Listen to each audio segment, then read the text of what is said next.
Hello beautifuls, I hope you're well. Welcome to my little house tour in Palworld. I've just hit level 20, so I've just unlocked stone, and that'll be the next house that I make. So to get your bearings, this is where you started, up here where that statue is. So it's just down the hill, and then you'll see the big body of water that is behind it. So with the house, obviously starting off with wood, I wanted to make sure that everything was sort of uniform. So all the walls the wood runs horizontally on those walls, so I had to make the foundation the same. And a lot of people ask me about these stairs, these little small stairs, but they're literally the big wooden stairs that just slot in.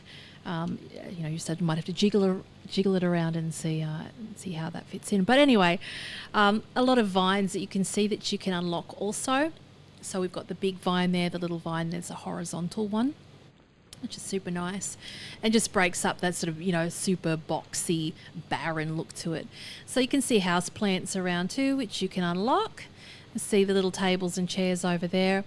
And then we've got a little barn over here. And the reason I did that was because the house looked very boxy when I first made it. So I wanted, to give some sort of horizontal dimension to it. So we'll have a look, a little sneaky peek in here first. So we've got a couple of little incubators in here, a couple of beds with a lovely little outlook to outside.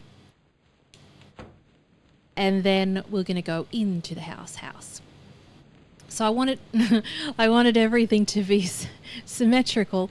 So I wanted the stairs right in the middle. And I understand, compared to other games, the building in this can be quite finicky. There's another tutorial on how to deal with the triangular walls. You can check that on the YouTube video or on my post on Twitter. So with the stairs also can be a little bit finicky too. So we'll get to that as we move on. So in this entrance, I had to put the bar there. I've got the wardrobes here just because they've got great storage space compared to just the storage crates. Another house plant over here, some bar stools and some more bar stools, and all of the workbenches running along the back of the wall that have a lovely little view outside the windows, which is nice to have. I always like to, in these games, have a lot of lighting. So whether they be torches on the wall, whether they be fireplaces, for example, in Grounded, there's a lot of sort of leaf like lights that you can put on things. I'm always one that loves to have a lot of that sort of romantic kind of lighting in the place, but it does get very loud. You can hear the sizzle of the flame, which can be a little bit overwhelming if you light them all at once. Another little hot tip, one of the pals that run around is like a candle, and she literally lights all of the torches up for you. You don't even have to do it yourself. So that's level 1. We'll actually go out into the deck first. I've got to be careful when I say that.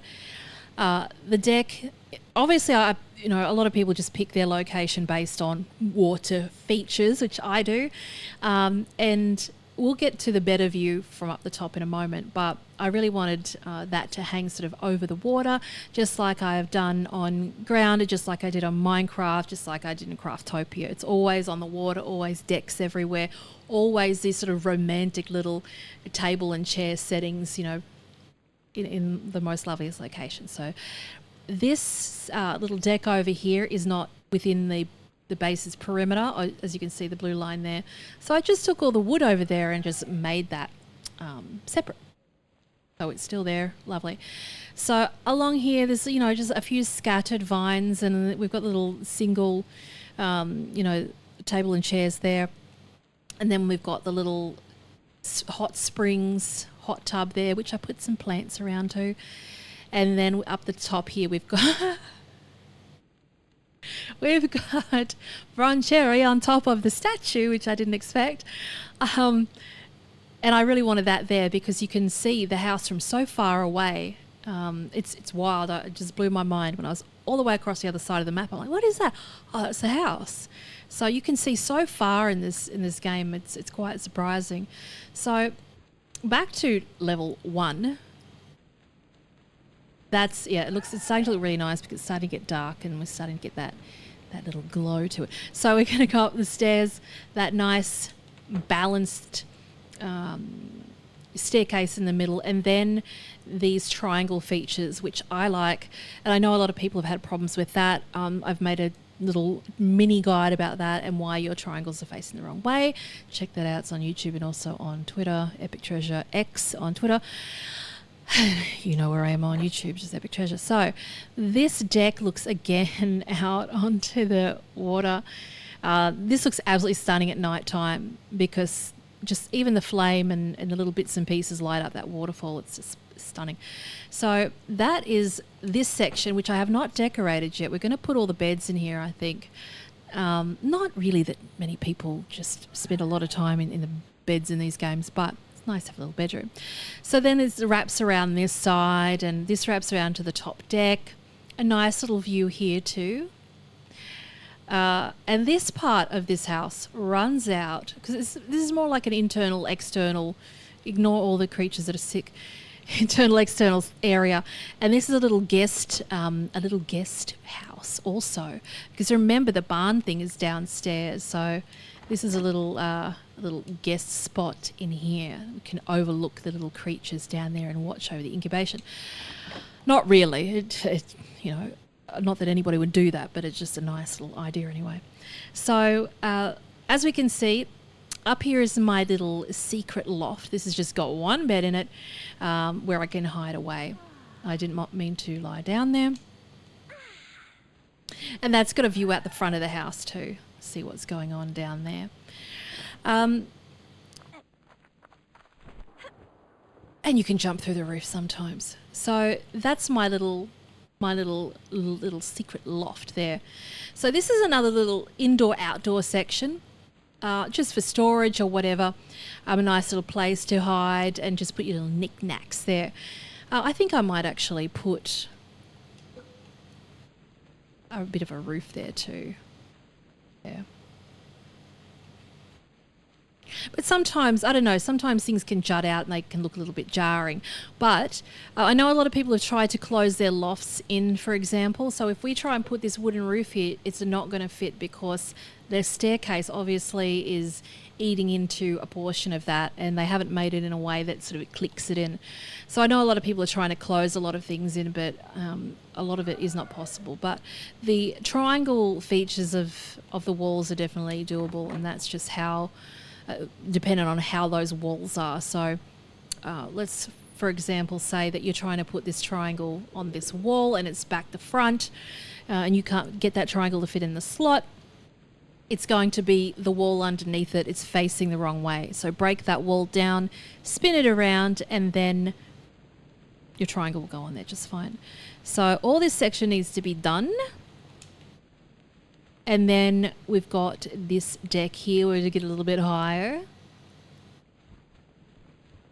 And then we're going to go up to the tippity top part here, where we have a great view of the mountains and of the water again, and a bronze cherry riding on top of the statue.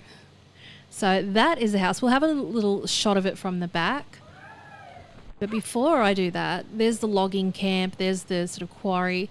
I built this for my friend.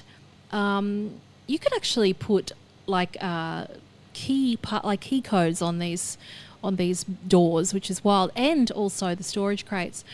So this is obviously when my stone unlocked, and I really pushed the perimeter literally when you can see this magical blue light coming through, and that's because it's on the boundaries. It's built on the boundaries of the perimeter of the game. So it's not a feature. It's a bonus, I guess. So we've got these little storage boxes here. We've got the rug there, the little table and chairs there that have a little outlook with the vines sort of half veiling the window to outside. And then through here has got the best view ever of the world. And literally you can be standing up there on top of those mountains and literally see your house from here, which is really lovely. So table and chairs can go out there eventually. If I don't lock myself in, it'd be great. So I know just ignore all these creatures. I know it's a very busy looking build, but that's usually how I like to do that anyway. So having a look from the back, it is It is quite a mega structure, but I just love the whole look of the water and the waterfall, and just all the little features, all the little homely features that it has. I know there's a whole bunch of unlocks in the technology unlocks that I'm very excited to see, and there's a lot that I haven't seen, just so I can get excited about it when it pops. But now, like I said, we're on to stone, and I'll move on to the next place, which is going to be a big maybe castle, or super stone mansion. But that is my house in Palworld. It's an incredibly fun game. Before I go, let's have a little look at my huge dragon egg that I popped yesterday.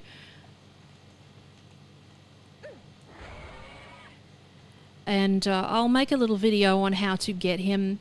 I'm not sure if the spawns are going to be the same, but I'll at least show you where I got the egg from. He won't burn the house down, don't worry. So that is Jormuntide Ignis. So let me just quickly give you a little sneak peek at him there.